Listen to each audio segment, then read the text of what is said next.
E aí, tudo bem com você? Marcos Ferreira aqui. É a segunda vez que eu estou gravando esse vídeo, da primeira vez eu tive um probleminha. Hoje a gente vai falar com vocês sobre esse guia de perguntas e respostas que o Ministério do Trabalho acabou de lançar.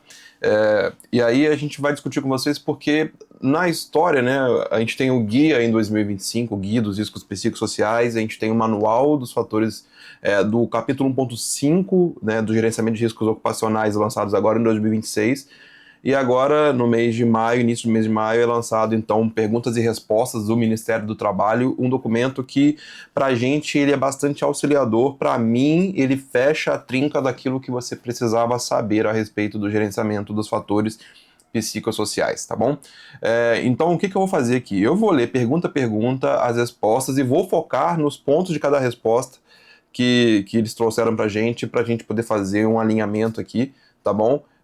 E explicar para vocês talvez aquilo que possivelmente talvez não ficou claro para vocês, ou que eu acredito que não seja o caso, porque esse guia de perguntas e respostas ele ficou muito claro. Então, na minha opinião, ele está extremamente bem claro. Se você juntar então a leitura da NR1 com o guia, com o manual e agora com as perguntas e respostas, não existem mais dúvidas a respeito do gerenciamento dos riscos ocupacionais e principalmente também com relação aos fatores psicossociais, tá?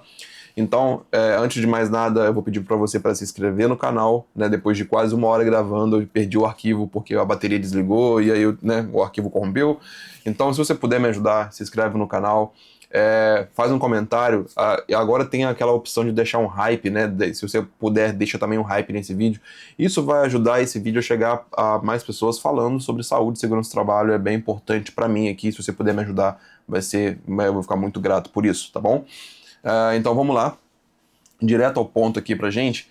O que acontece então, lá na pergunta número 1, eu vou ler uma por uma, né? Eu fiz aqui algumas observações, na verdade eu selecionei aqui, eu marquei de uma cor diferente aquilo que me chamou atenção, então eu vou ler esse ponto da resposta para você. Primeira pergunta, dúvidas a respeito da aplicação sobre os riscos psicossociais, como todas as empresas serão obrigadas conforme NR1? Quem determina os meios para aplicação da avaliação? Quem poderá aplicar? Então, olha só, todas as empresas são obrigadas a implementar ali o que está disposto na NR17 a respeito da AIP, tá? Em outras perguntas futuras vai aparecer a questão das empresas que estão desobrigadas do PGR. Sim, existem algumas empresas que estão desobrigadas do PGR. Porém, todas as empresas estão obrigadas a fazer uma AIP, uma avaliação ergonômica preliminar, e esse é o documento que deve inicialmente ser utilizado para levantamento e já parcialmente a avaliação dos fatores psicossociais, uma vez que eles são fatores ergonômicos. Então, todas as empresas precisam fazer o gerenciamento dos riscos psicossociais porque eles são ergonômicos, tá bom? Então, isso já fica claro para a gente aqui logo de cara, tá bom?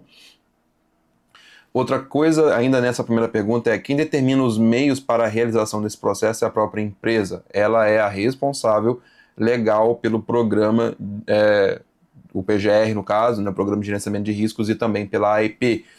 Eu preciso deixar uma coisa muito clara para vocês aqui, que vai ter uma pergunta sobre quem assina o documento, mas a obrigação legal sempre vai ser da empresa. É ela que determina métodos, é ela que é obrigada a fazer aí o seu PGR ou, em qualquer caso, a AIP, tá bom?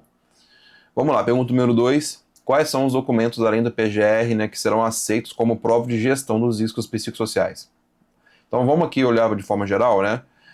De cara, o Ministério do Trabalho já disse que a gestão não se resume a documento, né? O documento é a parte comprovatória, né? Comprobatória no caso. Então, são documentos obrigatórios previstos na NR1, o inventário de riscos, o plano de ação e os documentos dos critérios adotados no GRO. Aqui é o PGR, tá? Então, todo mundo sabe que os dois principais documentos de um PGR é o inventário de riscos e o plano de ação. Então aqui a gente está falando de PGR. Quando a gente fala de documento dos critérios adotados, é basicamente o documento base do PGR, né? Aquele calhamaço de informações que você tem dentro de um PGR que pouca gente lê, mas basicamente ali estão os critérios que foram utilizados para identificar e avaliar os riscos e gerar o plano de ação, tá bom? Então, isso precisa existir, isso precisa estar coeso, tá? Outra questão também destaca-se que no caso de empresas aqui, né, da desobrigação, né, das empresas ME e EPP de grau de risco 1 e 2 que não tiverem riscos, né, ambientais de forma geral, é o que diz a NR1, né, elas estão desobrigadas do PGR, Então, a AEP torna-se, nesse caso, documento obrigatório para evidenciar o processo aí de gerenciamento dos riscos ergonômicos, incluindo os psicossociais. Então, como eu disse para vocês, né, então essa resposta, ela corrobora com o que foi dito lá na resposta à primeira pergunta. Isso precisa ficar claro para você, tá? Outra questão ainda nessa segunda pergunta é: a documentação referente aos resultados da metodologia deve ser anexada ao inventário de riscos e ou AEP. Então, a metodologia que você utilizar para levantar os fatores psicossociais, questionários, observações, tudo tem que estar documentado e anexado na sua AEP e também no seu PGR, tá bom? Pergunta número 3. A identificação dos riscos psicossociais deve abranger trabalho remoto, híbrido ou teletrabalho?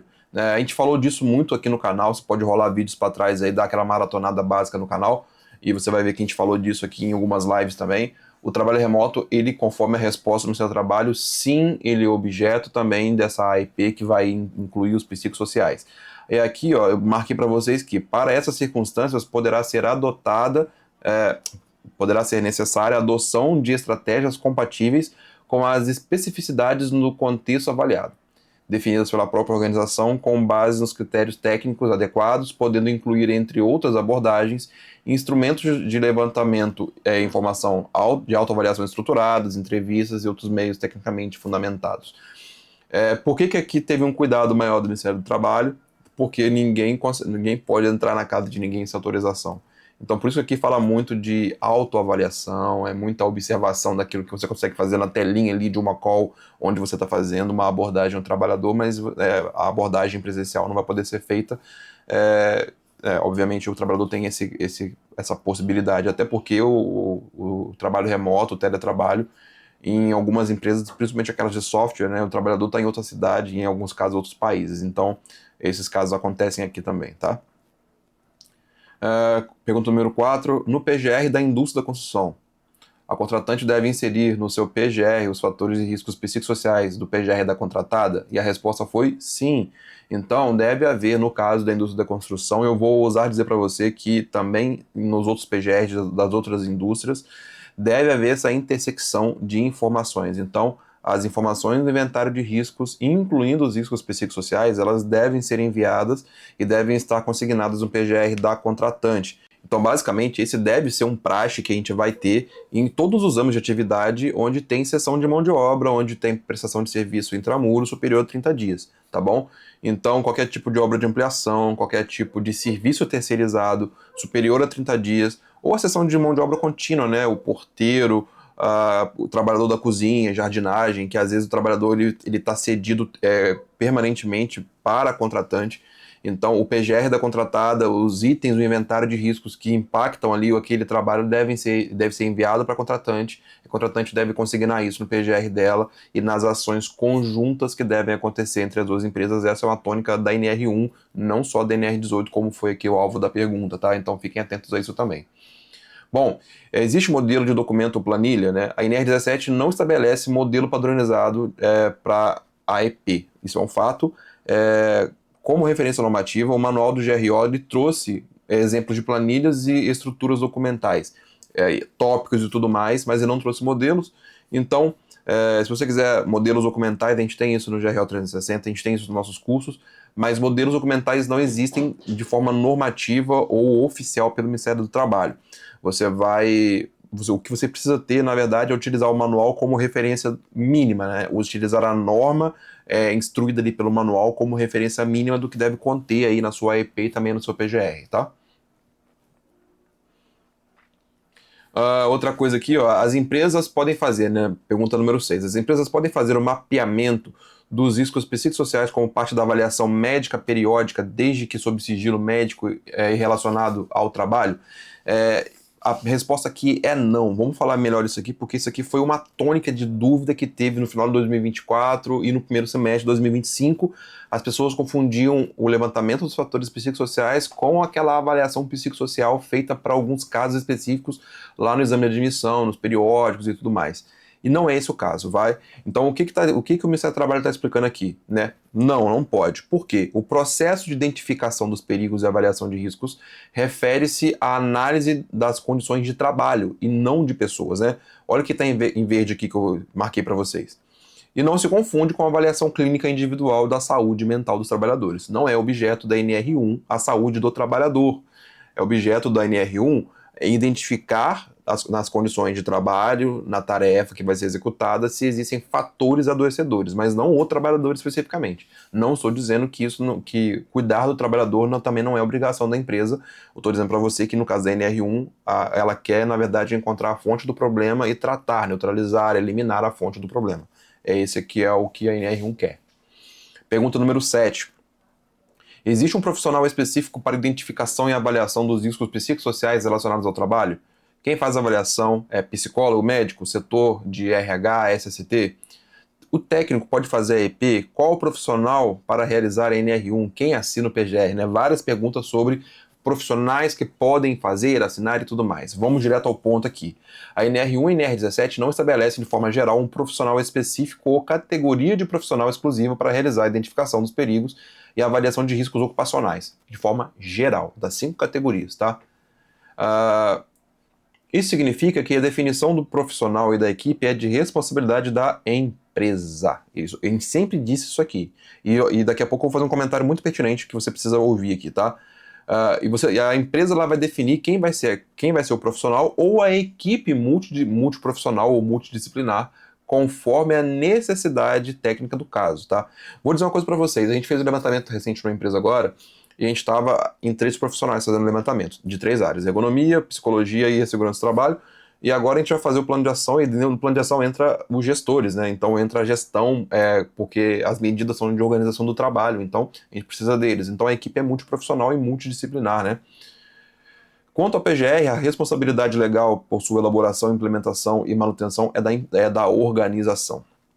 Esse último ponto aqui também é muito importante falar para vocês o seguinte: muito se discute sobre quem assina PGR, isso já se discutiu anteriormente, o Ministério do Trabalho até se manifestou, né, tem até a nota técnica aqui, que é a CIT 9 de 2023, onde ela explicou que a obrigação é da empresa. Deixa eu dizer uma coisa para vocês. Não importa quem está assinando o PGR, se é um técnico, se é um engenheiro, se é um médico do trabalho, não importa. A assinatura mais importante é a do representante legal da empresa. Sem a assinatura do representante legal da empresa, o PGR não tem validade, porque a obrigação da empresa. Então, se você tem um PGR que tem a assinatura do corpo técnico, mas não tem da representação legal, então ele não representa a empresa. É isso que tem que ficar claro para vocês. Pode faltar todas as assinaturas, só não pode faltar aquela do representante legal, né, do dono da empresa ou do seu preposto. Então fique atento a isso, porque isso é muito importante também, tá? Próxima pergunta, número 8 aqui, ó. É obrigatória a utilização de questionários para a avaliação dos riscos psicossociais? A resposta do Ministério do Trabalho é não. Não, porque questionários são uma das ferramentas e é parcial ainda, tá? Esse processo integra a AEP. Então, a ferramenta que vai ser utilizada para demonstrar os fatores psicossociais é a AEP, para começar. Como você vai levantar isso para colocar na AEP é uma outra conversa. Nos termos da NR17, pode ser conduzido por diferentes abordagens técnicas adequadas às condições do trabalho avaliado, incluindo métodos qualitativos, avaliação, observação, que podem ser participativos, e outros instrumentos que permitem identificar perigos, avaliar riscos e subsidiar a adoção de medidas de prevenção de forma técnica e consistente. Então, se você observar o manual, ele demonstra ali um quadro dividido em quatro partes, e questionários é só uma parte dessas, tá? Então, fica atento a isso. Com relação aos riscos psicossociais, o Ministério do Trabalho já desenvolveu alguma ferramenta para ser aplicada, considerando que a NR1 não indica instrumento específico para avaliação dos riscos psicossociais. Haverá indicação de instrumento oficial pelo MTE? Então, sobre qual vai ser a ferramenta? Tem uma oficial? A NR1 não estabelece ferramenta, metodologia ou instrumento oficial único para identificação dos perigos e avaliação dos riscos ocupacionais, né? E também não vai atribuir ao Ministério do Trabalho que ele diga qual ferramenta tá bom? Cabe à própria organização selecionar essas metodologias, só tem que tomar cuidado para que a metodologia tenha fundamento técnico coerente, tá bom? É o que o manual disse, a norma disse, e agora as perguntas e respostas também estão apontando para isso. Pergunta número 10 aqui, ó. Como será tratada a avaliação psicossocial feita via questionário sem outra forma de avaliação? Olha só que pergunta interessante, tá? Então, olha a resposta. A utilização de questionários padronizados é uma opção da própria empresa, né? Então, a empresa tem essa opção. Contudo, a sua aplicação de forma isolada não é suficiente para caracterizar o gerenciamento de riscos ocupacionais e nem atende por si só os requisitos mínimos. Ao utilizar questionários, deve-se considerar suas limitações metodológicas, uma vez que tais instrumentos não podem abranger integralmente todos os fatores de riscos psicossociais. Eu disse isso, eu não sei quantas vezes aqui no canal. Se você maratonou os nossos vídeos aqui sobre psicossociais, inclusive, tem uma playlist só sobre psicossociais aqui, com vários vídeos. Eu sempre falei, as ferramentas mais completas e que o mercado fala, né, o CopSoc, que é uma das mais famosas, ProArt, HSIT, são as que a gente mais escuta ouvir falar aí, elas não abrangem todos os riscos psicossociais. Marcão, existe lista de fatores? Quais fatores são esses? Existe, a gente ensina aí nos nossos cursos, tá? Existe instrumento legal para isso, inclusive, existe lei que diz quais são os fatores psicossociais. Mas as ferramentas em si, elas não conseguem verificar todo esse espectro de fatores. Você às vezes precisa combinar ferramentas ou ter alguma específica aí para você poder analisar, mas essas que estão disponíveis no mercado, elas não são completas. Elas podem ser complementadas, tá? Você pode utilizar complementando com outras, mas sozinhas, isoladas, elas não te atendem de forma suficiente. De forma resumida, uma empresa pode optar pela utilização de questionários, ela deve integrar tecnicamente os resultados na AEP e no inventário de riscos, lembrando que o questionário ele atende ali a questão de você verificar a exigência da atividade, né? Só que você não consegue verificar, por exemplo, a eficácia das medidas de controle. Logo, você não tem, através do questionário, 100% da percepção de probabilidade do risco. Então, o questionário sozinho não deve ser utilizado para você criar ali score para nível de risco. Você ainda tem que avaliar as medidas de controle, então, minimamente, uma observação no ambiente de trabalho deve ser feita, tá? Então, cuidado se você está pensando só em mandar questionário para a empresa sem fazer uma visita presencial para fazer uma avaliação, uma observação do ambiente de trabalho e das condições de trabalho e também da organização do trabalho, que é a parte mais importante. Pergunta número 11. Em relação às avaliações dos riscos psicossociais em grupos muito pequenos de empregados. Isso aqui é uma dúvida que muita gente teve. Por exemplo, com uma ou duas pessoas, aquela loja, setor pequeno, né? Qual é a forma mais adequada de conduzir essa avaliação? Aqui está até falando que ouviu dizer que na metodologia de grupo focal, e se isso é indicado. Vamos lá, então. Nesses casos, né, tendem a ser mais adequadas, conduzidas por meio de observação das condições do trabalho. Então, é importante essa visita presencial para observar as condições de trabalho. Se você pensa em fazer só link, QR Code para o trabalhador responder e se basear nisso, você vai ter problemas seríssimos, porque você não consegue fazer a gradação conforme a norma pede para ser feito, tá? Então, fique atento a isso. Então você pode utilizar essa observação, análise da atividade, diálogo com os trabalhadores para você ter todo um ambiente um pouco mais completo. Sugere-se ainda que na etapa de preparação e planejamento sejam definidas unidades de avaliação. Essa parte é muito importante. O que é unidade de avaliação para organizar o trabalho? É você definir os grupos de avaliação. Então, pode ser atividade de trabalho, o posto de trabalho, então a função, o cargo, né, essas coisas aí, ou o grupo seminar de exposição, né, o GSE, ou que muita gente também chama de GHE, né? Olha só que importante, a definição das unidades de avaliação deve considerar o contexto da organização e a estratégia de integração com a AEP e PGR, ou seja, se a sua AEP e o seu PGR já trazem ali um GSE, um grupo de exposição, o seu levantamento dos fatores psicossociais deve respeitar esse grupo que foi criado. Por quê? Porque você precisa considerar que as unidades de avaliação sejam compatíveis com aquelas estabelecidas no PGR ou na AEP. Então, se você está fazendo isso desconectado, dissociado do PGR já existente, a chance de integração dar errado é muito grande. E aí, quem vai ser responsabilizado? Você que está fazendo o levantamento, que está elaborando essa documentação. Aí, por fim, aqui, olha, no uso de grupos de discussão ou de qualquer outra metodologia coletiva, deve ser observada cuidadosamente a parte de confidencialidade, anonimato e qualidade das informações obtidas, especialmente em grupos reduzidos. Deixa eu falar uma coisa para vocês, aqui é um relato, tá? Recentemente a gente estava dentro de um grupo focal e dentro de um grupo focal a gente teve um indicativo dentro do nosso levantamento que ele mistura qualitativo com quantitativo e a gente teve um indicativo de assédio e aí, né, quando a gente tem essa questão de assédio a gente precisa fazer um reporte para a empresa de forma anônima e dentro da sindicância da empresa foi verificado que o processo, na verdade, não houve assédio. Eu vou parar de falar essa palavra porque o YouTube tende a cortar a entrega do vídeo por conta dessa palavra, tá? Então, quando foi feito o inquérito, toda a parte de investigação, verificou-se que, na verdade, tratava-se de um caluniador. Então, a pessoa que estava fazendo a suposta denúncia ali através do grupo focal, na verdade, ele tinha interesse, aspirações por um cargo de gestão que era ocupado pelo denunciado, né? A pessoa, então, que talvez teria cometido o assé, né? O que eu quero dizer para vocês? Agora, imagina se isso não fosse apurado, se isso não fosse verificado, se você só levasse a informação do seu formulário para o PGR, a quantidade de problema que você geraria para a empresa. A gente conseguiu verificar isso antes, para que esse dado fosse apurado. E talvez você vai pensar assim, mas Marcão, será que essa apuração não foi enviesada? Eu posso garantir para vocês que não, até porque ela é feita de uma forma terceirizada e os dados, as provas, as evidências que foram levantadas já mostraram de fato, inclusive provas muito contundentes de que o denunciante, na verdade, era um caluniador. E aí imagina se a empresa tivesse tomado uma medida administrativa como a demissão do denunciado. E depois esse denunciado ele ia colocar a empresa na justiça, né? Então, olha o tamanho da responsabilidade que você precisa ter quando você faz um levantamento de fatores psicossociais, de você não levar só o resultado daquele levantamento via link, via questionário de qualquer forma, tá? Então tome cuidado com isso, isso é muito importante. Eu acho que só esse comentário que eu fiz aqui com vocês, essa prática real, ela já vale o seu like nesse vídeo.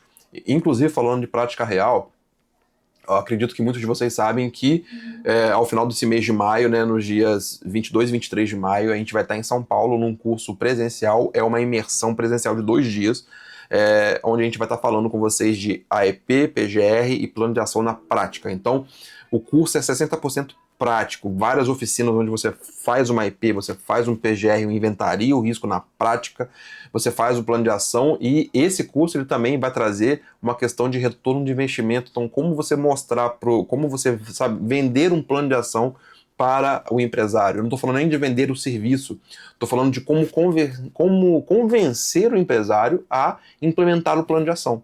Então, todas essas estratégias vão ser trabalhadas na prática nesse curso, no dia 22 e 23 de maio, na cidade de São Paulo. E se você está vendo esse vídeo antes disso, você ainda tem a chance de se inscrever e estar lá com a gente. São vagas limitadas porque é presencial, tá? Ele é presencial porque ele é prático, tá bom? Então, clica no link que eu vejo você lá. Pergunta número 11. Haverá definição de periodicidade mínima obrigatória para reavaliação dos riscos psicossociais? Eu nem anotei nada aqui, porque ele quer saber se tem prazo para fazer revisão de levantamento psicossocial, e eu trouxe até aqui a NR1, porque ele citou aqui, se você observar, olha, ele citou a NR1. Então eu trouxe a NR1 para você, e ela vai dizer que você vai fazer a revisão, na verdade, a revisão da avaliação de riscos a cada 2 anos, tá? É o que está aqui, ó. A cada 2 anos, ou quando você implementa medidas de prevenção para avaliação de riscos residuais. Então, se você implementou as medidas do seu plano de ação, você precisa avaliar se elas foram eficazes ou se gerou algum risco residual, ou seja, sobrou algum pouquinho de risco ainda, tá? E aí, nesse caso, você tem que reavaliar esse risco e atualizar sua documentação. Após inovações, modificações das tecnologias, ambientes, processos, condições de procedimentos e organização do trabalho, ou seja, qualquer mudança no processo, no ambiente de trabalho que impacte no risco. Horários, processos, procedimentos, máquinas, gestão, pessoas, que impacte naquele risco específico, incluindo o fator psicossocial. Porque isso vai mudar como o risco expõe o trabalhador, né? Então pode aumentar risco, diminuir risco, tirar risco ou criar risco, tá? Quando identificadas inadequações, insuficiências e ineficiência nas medidas de prevenção, a gente falou isso já no primeiro fator, né? Se você perceber que a sua medida de prevenção ela não foi completamente eficaz. Na ocorrência de acidentes e doenças relacionadas ao trabalho, então, na ocorrência de doença, principalmente da saúde mental do trabalhador, você vai perceber que talvez a sua medida de prevenção não era eficaz como você pensava, ou que você subestimou o risco jogando o nível de risco para baixo, ou que a ferramenta que você utilizou para levantar o risco não levantou aquele risco que adoeceu o trabalhador. Então, são várias as possibilidades aqui nesse caso. Quando houver mudança nos requisitos legais, por exemplo, a criação então de uma ferramenta para o Ministério do Trabalho, né, não tô falando, ela não vai atribuir, mas vai que um dia se cria, vai que um dia uma entidade como a Fundacentro cria ali um manual e a NR1 referencia esse manual, então isso pode acontecer. após a solicitação justificada dos trabalhadores ou da CIPA. Então, se por acaso os trabalhadores informarem a existência de um risco, é preciso ser feita uma avaliação daquela situação ali. Isso pode incorporar uma AEP ou um PGR também por conta dos fatores psicossociais, tá bom? Então, são essas as condições em que você vai ter a revisão do PGR ou da AEP com relação aos fatores psicossociais. Isso aqui é geral para todos os riscos, né, as 5 categorias, e isso se inclui também os fatores psicossociais. Voltando agora aqui à próxima pergunta, a gente tem a pergunta número 13. Quais são as implicações legais para as empresas que não avaliarem os fatores de riscos ergonômicos, incluindo os psicossociais? Qual vai ser a consequência para a empresa que não cumprir a norma? Então, nessa situação, vai ter auto de infração, notificações, exigências de adequação e demais medidas administrativas, como multas, embargos, interdições e qualquer outras coisas que vocês pensarem, tá bom? Será cobrada alguma ferramenta ou metodologia específica para avaliação dos fatores psicossociais? Né? Qual será o entendimento do auditor fiscal do trabalho sobre a suficiência ou a eficácia da técnica e da metodologia utilizada? Então, a NR1 assegura a organização, a definição das ferramentas, técnicas e metodologias. Então, a NR1 assegura a organização. Então, é ela que vai determinar, é a organização, a empresa, desde que tecnicamente fundamentadas, coerentes com a realidade e condição do trabalho. Olha só, não cabe ao auditor impor, de forma geral, ferramenta ou metodologia específica, tá bom? Está claro para vocês? Assim, a suficiência, se essa ferramenta ela atende suficientemente, assim, a suficiência técnica da metodologia adotada pela organização deverá ser demonstrada pela sua adequação ao contexto avaliado, pela coerência dos critérios utilizados, pela integração do processo do GRO, né, então o gerenciamento dos riscos ocupacionais através do PGR, e pela efetividade na identificação, avaliação dos riscos e controle dos riscos relacionados às condições e organização do trabalho, principalmente aquilo que eu sempre falo com vocês. Se você inventariou um risco e colocou ele no inventário, você identificou um perigo, avaliou o risco e inventariou ele, você precisa tratar ele no seu plano de ação. O grande problema que eu sempre falo com vocês é, muita gente coloca ali um arsenal de riscos no inventário e na hora de fazer o plano de ação fala de qualquer outra coisa menos de medidas para esses riscos. Fala de coisas desconexas, de fazer documento XYZ, treinamento XYZ, que não tem nada a ver com os riscos que você inventariou, quando na verdade você deveria simplesmente, somente, fazer um plano de ação para os riscos que você inventariou, tá bom? Tem muita empresa que, por exemplo, cria obrigações no plano de ação que é só para vender mais serviço. Isso está errado, tome cuidado com isso. Quais serão os critérios utilizados, pergunta número 15, pelos auditores fiscais para avaliar a eficácia das ações implementadas? Pergunta importante essa aqui, tá? Em relação aos fatores psicossociais, tá? Então a resposta é, serão observados os critérios e requisitos previstos na própria NR1. Quais são eles? Adequação da avaliação à realidade das atividades. Então, a adequação está ligado de fato com a atividade, com o risco inventariado, ou é genérica, né? Identificação e gerenciamento dos riscos identificados. Identificação e gerenciamento desse risco. Então, preciso identificar, avaliar e propor medidas para mitigar esse risco. A participação dos trabalhadores, isso aqui é muito importante, então tem que garantir que eles participaram da identificação, na avaliação, na proposição de medidas, eles foram ouvidos, né, e foram levados em consideração.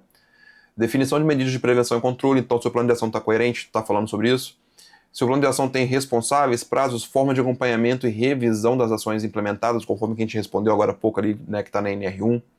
Então, é basicamente isso aí. Então, agora a pergunta número 16. Que tipo de evidências a fiscalização utilizará para avaliar que uma empresa gerencia fatores psicossociais? Que tipo de provas, que tipo de evidências, né? Então, documentos como inventário de riscos do PGR, AEP, o plano de ação do PGR, registro dos critérios e metodologias adotados, que vai estar na sua AEP e ou no seu PGR, documentação de acompanhamento e revisão das medidas implementadas, que são documentos acessórios que eu tenho eles, que entrego eles para você lá no GRO 360, você tem eles lá, tá bom?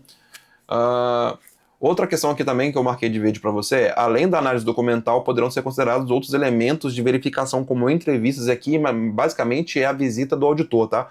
O que ele pode ver no dia da visita. Então, ele pode verificar, ele pode conversar com seus trabalhadores, por isso que eu estou falando que ele pode fazer entrevistas, né? Tá aqui nas esposas. Ele pode observar as condições de trabalho e verificar se elas batem com o que você colocou no documento. Eles vão fazer inspeção no ambiente laboral, registros administrativos, né? Aquilo que você fornece para eles. Dados de sistemas legalmente aplicáveis como o e-social, então já vem munidos de informação, né? Então, às vezes, a sua informação, por exemplo, de jornada, denota para eles que existe algo está acima do limite e você não colocou nada de risco relacionado à jornada de trabalho. Isso pode acontecer, esse tipo de cruzamento é possível que aconteça. Não estou dizendo que vai, mas é possível, porque o e-social é autodeclaratório, é a empresa que declara. Então, uma vez que ela declarou, depois você não consegue voltar atrás mais, tá? A análise fiscal irá se concentrar não apenas na exigência formal de documentos, mas na coerência entre avaliação, medidas adotadas, implementação e efetividade e capacidade da organização de demonstrar que identifica, avalia, ou seja, a empresa fala que tem, mas como que ela comprova que tem, né? É basicamente isso aí. Pergunta número 17. Como será cobrada a participação dos trabalhadores no GRO? Então, a participação poderá ser evidenciada por meio de registros de consultas, então listas de presença, de oficinas, treinamentos e tudo mais, escutas ou mecanismos que envolvam os trabalhadores na identificação dos perigos e avaliação dos riscos, né? Participação no acompanhamento nas medidas de prevenção e controle. Então, você tem como comprovar que os trabalhadores eles deram ideias, eles fizeram proposições de medidas de controle. Então, é basicamente isso. Às vezes você fazia ali uma reunião onde você está recolhendo deles sugestões, você faz a ata de reunião e aí tem ali a assinatura de todo mundo que estava na reunião. É uma forma de você conseguir comprovar, tá bom? Não existe modelo único aqui de acordo com a NR1, porém você tem que criar aí os modelos e conseguir comprovar que dentro de todo esse esquema os trabalhadores participaram. Bom, pergunta número 18. A listagem exemplificativa dos perigos, que consta lá no guia, né? Ela vai ser usada como parâmetro pelo Ministério do Trabalho na fiscalização? E a resposta é que basicamente o que está aqui é que não, porque ela é exemplificativa, ela não é largamente abrangente. O espectro de fatores existentes no guia, ele é menor do que o espectro legal daquilo que existe na legislação. Então, ali é basicamente algo orientativo e referencial, é para te orientar e exemplificativo, tá?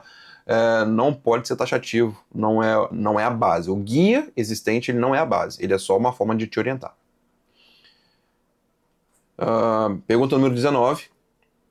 Como serão interpretados pelos auditores fiscais os casos em que o inventário de risco não apresentar nenhum risco psicossocial, né? Então, é algo que é factível de acontecer, de não haver risco psicossocial levantado. Você fazer o levantamento e não identificar.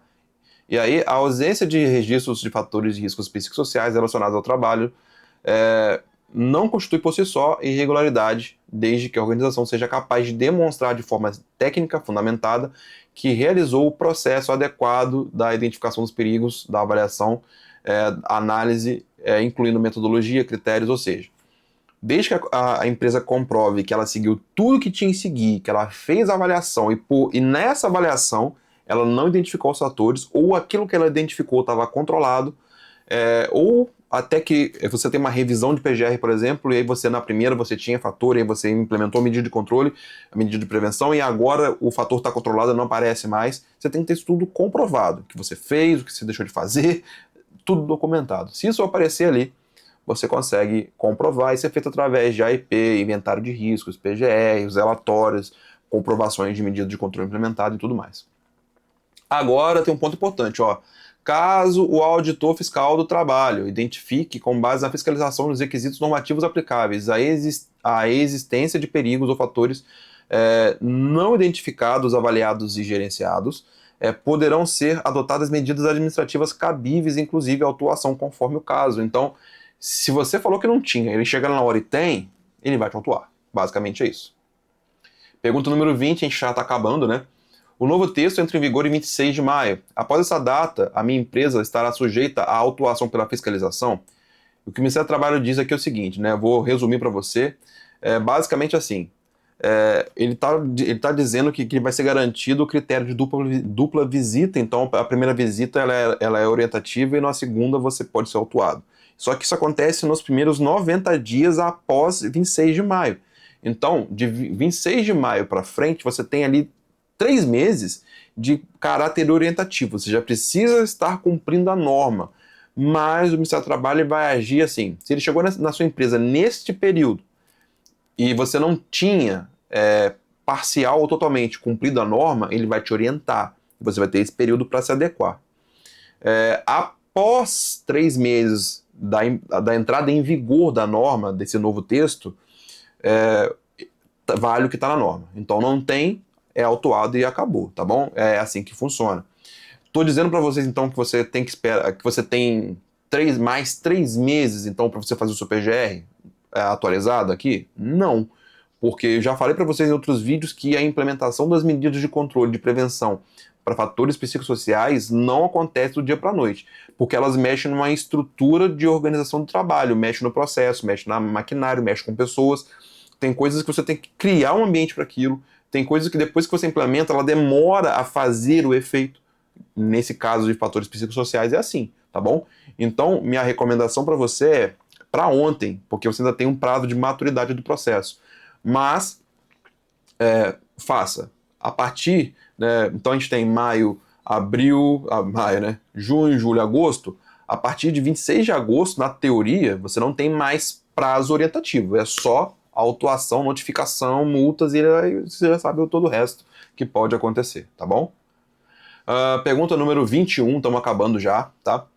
Haverá uma diretriz técnica, protocolo operacional, checklist ou instrumento padronizado de fiscalização a ser utilizado para verificação do atendimento da NR1?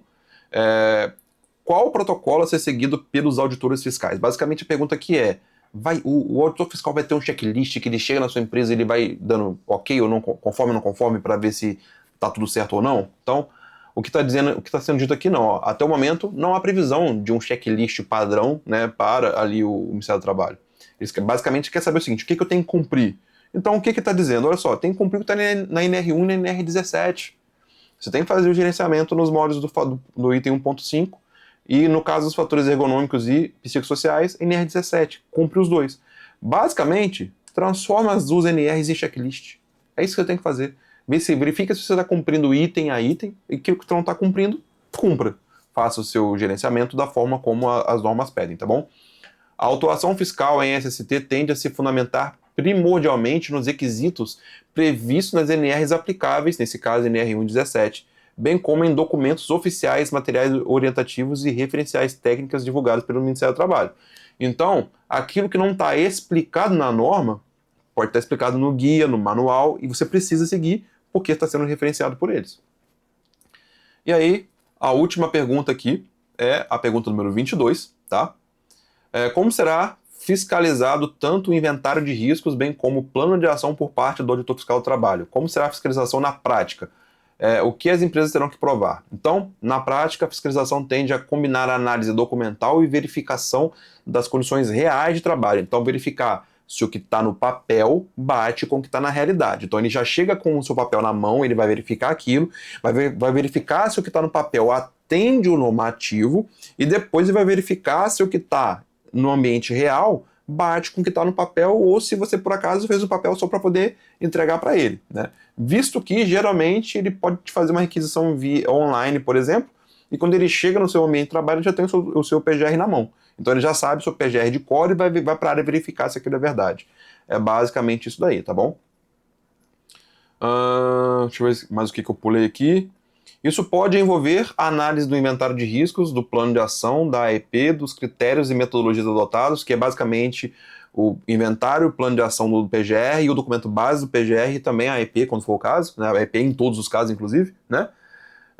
Bem como a verificação in loco, no local, das condições e da organização do trabalho, incluindo entrevistas e escuta de trabalhadores, ou seja, eles podem abordar trabalhadores, né, e outros elementos de evidência compatíveis com a fiscalização, coisas que eles já fazem. Não há nada que destoe disso. Bom, gente, essas eram as 22 perguntas e a minha visão a respeito das respostas.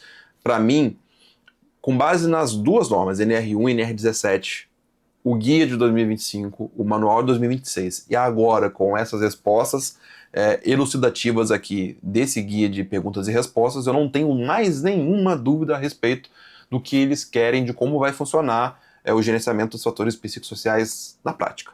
E falando em prática, se você quer então, agora que você viu o que vai ser cobrado, se você quer saber como fazer, e como fazer isso na prática, junto comigo, né, presencialmente, comigo, junto com o Felipe Aled, que é ergonomista certificado na Bergo, junto com a Daniela Balsadi. O Felipe, inclusive, que é ergonomista, ele é especialista em AEP. E a Daniela Balsadi, que é ergonomista certificada na Abergo também, nível sênior, inclusive.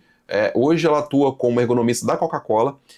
E nós três vamos trazer para você o curso mais prático que você já viu da parte de psicossociais. Então, AEP na prática, PGR na prática, plano de ação com retorno de investimento na prática. Por isso que ele é um curso de 2 dias e por isso que ele é presencial, porque ele é na prática. Então, dia 22 e 23 de maio, se você quiser, ainda tem algumas vagas, como é um lugar pequeno e é presencial, são poucas vagas de verdade, então clica no link que está aqui na descrição e eu vejo você lá. Se você quiser entender como que funciona todo esse fluxo de riscos psicossociais, dá uma olhadinha nesse vídeo que eu estou deixando para você. Na tela eu estou deixando 2 vídeos agora, um com o fluxo dos fatores psicossociais e um outro vídeo que eu fiz com a Dani e com o Felipe. É uma live onde a gente falou sobre plano de ação com retorno de investimento, tá bem legal para você, beleza? Dá uma olhadinha nesses 2 vídeos que tá na sua tela aqui e a gente se vê no próximo vídeo. Fique com Deus. Tchau, tchau.